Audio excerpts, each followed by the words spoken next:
The Greek myth of Pandora's box, source of all trouble and discord. Pandora, the woman who supposedly opened the box of evils onto the world, was the wife of Prometheus and mother to a mortal daughter, PYRRHA. Because of PYRRHA's marriage to her cousin Deucalion, the gods sent a massive flood to destroy the earth and the mortals.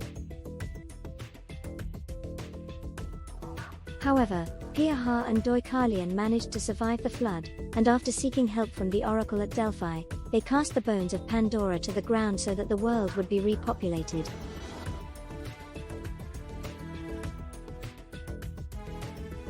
Thus, Pandora is actually the mother of the human race, according to the very earliest Greek mythology. But the story we often hear of her was told through a much different lens, through the Greek writer Hesiod, and that one makes her into the ultimate scapegoat, on which humanity can hang all its troubles.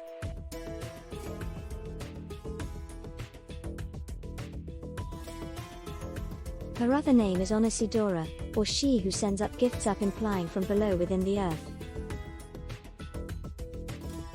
The Pandora myth addressed the question of why there is evil in the world, according to which, Pandora opened a jar, Pythos, commonly referred to as Pandora's box, releasing all the evils of humanity.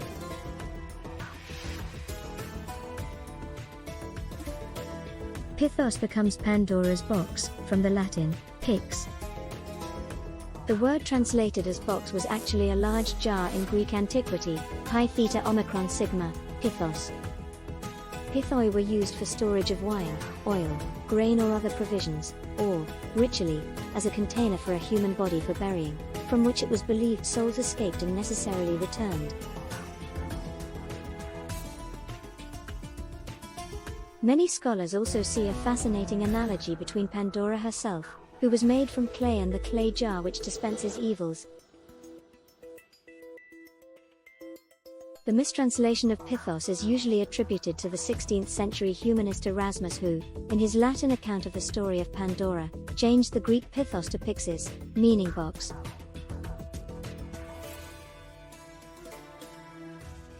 The context in which the story appeared was Erasmus' collection of proverbs, the Adagia, or Adages, in 1508.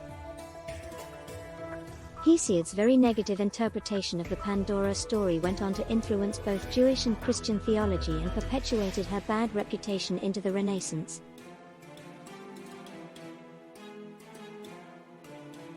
Later poets, dramatists, painters, and sculptors made her their subject, and she has thus come down to us as the one who releases chaos into the world, becoming the focus of all our griefs and uncertainties.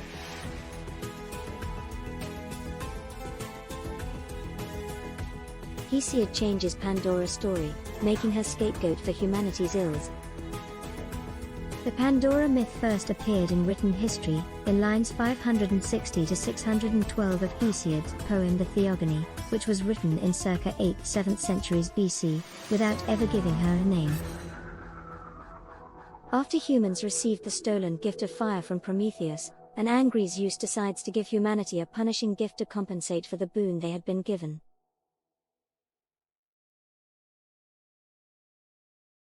He commands Hephaestus to mold from earth the first woman, a beautiful evil whose descendants would torment the human race. After Hephaestus does so, Athena dresses her in a silvery gown, an embroidered veil, garlands, and an ornate crown of silver. This woman goes unnamed in the Theogony but is presumably Pandora, whose myth Hesiod revisited in his later poem, Works and Days. When she first appears before gods and mortals, wonder seized them as they looked upon her, he relates. But she was sheer guile, not to be withstood by men. Hesiod then says, for from her is the race of women and female kind, of her is the deadly race and tribe of women who live amongst mortal men to their great trouble, no helpmeets in hateful poverty, but only in wealth.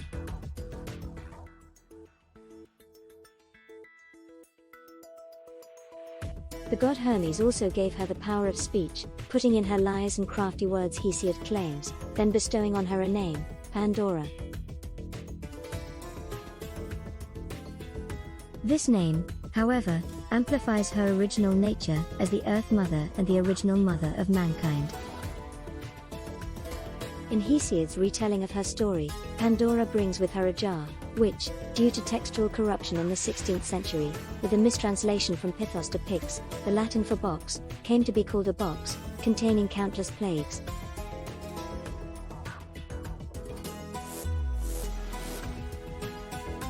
Only thing left after Pandora opened box was hope. Prometheus had warned his brother Epimetheus not to accept any gifts from Zeus, but Epimetheus did not listen.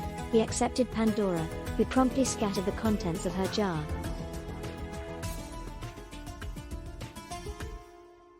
As a result, Hesiod tells us, the earth and sea are full of evils. From this story has grown the idiom to open a Pandora's box, meaning to do or start something that will cause many unforeseen problems. Although she hastened to close the container, only one thing was left behind, usually translated as hope, though it could also have the pessimistic meaning of deceptive expectation.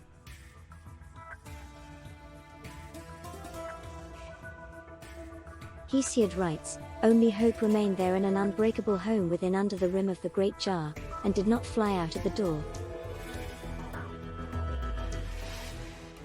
Intriguingly, he does not explain why hope, Elpis, remained in the jar, but he closes with a decidedly pessimistic moral, saying there is no way to escape the will of Zeus. One way of understanding Hesiod's decidedly anti-female tale was that he believed that the end of man's golden age, an all-male society of immortals who were reverent to the gods, worked hard, and ate from abundant groves of fruit, was brought on by Prometheus.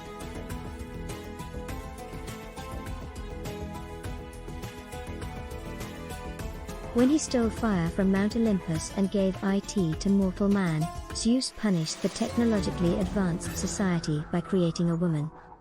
Thus, Pandora was created and given the jar which releases all evils upon mankind.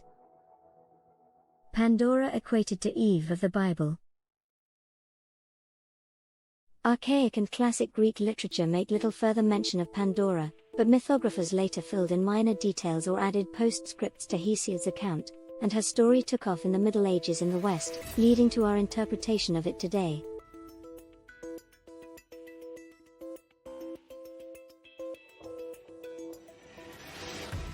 Certain vase paintings dated to the 5th century BC indicate that the pre-Hesiodic myth of the goddess Pandora as the mother of all mankind still endured for centuries after the time of Hesiod.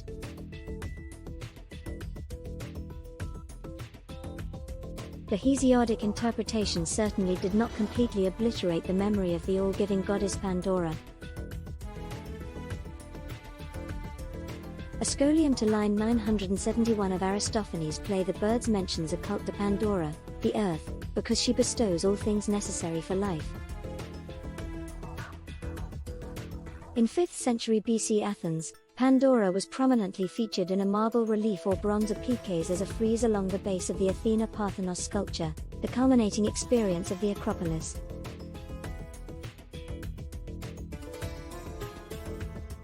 The classical scholar Robert Graves asserts that Pandora is not a genuine myth, but an anti-feminist fable, probably of his own invention. As often happens, humans love having a scapegoat, and it was the negative retelling of her story by Hesiod that took root in Western civilization, starting with the early Church Fathers.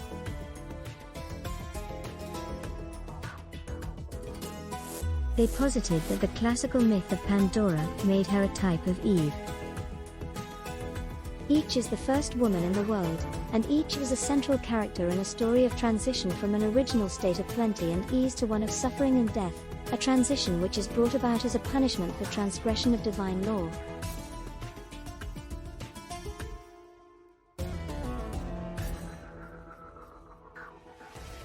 It has been argued that it was as a result of the Hellenization of Western Asia that the misogyny in Hesiod's account of Pandora openly began to influence both Jewish and then Christian interpretations of scripture.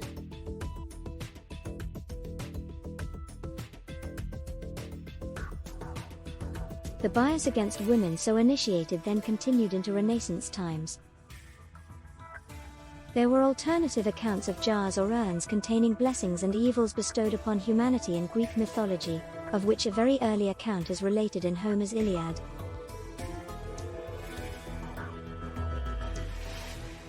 On the floor of Jove's palace there stand two urns, the one filled with evil gifts, and the other with good ones.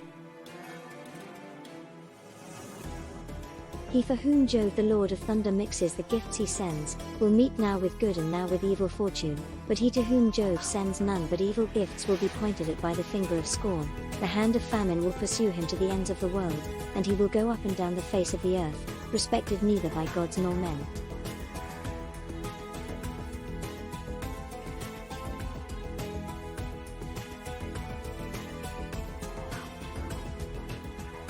Whoever created the story of Pandora's box, regardless of the reason, everyone hates trouble, and it seems to be human nature to try to find someone on whom we can pin all the blame.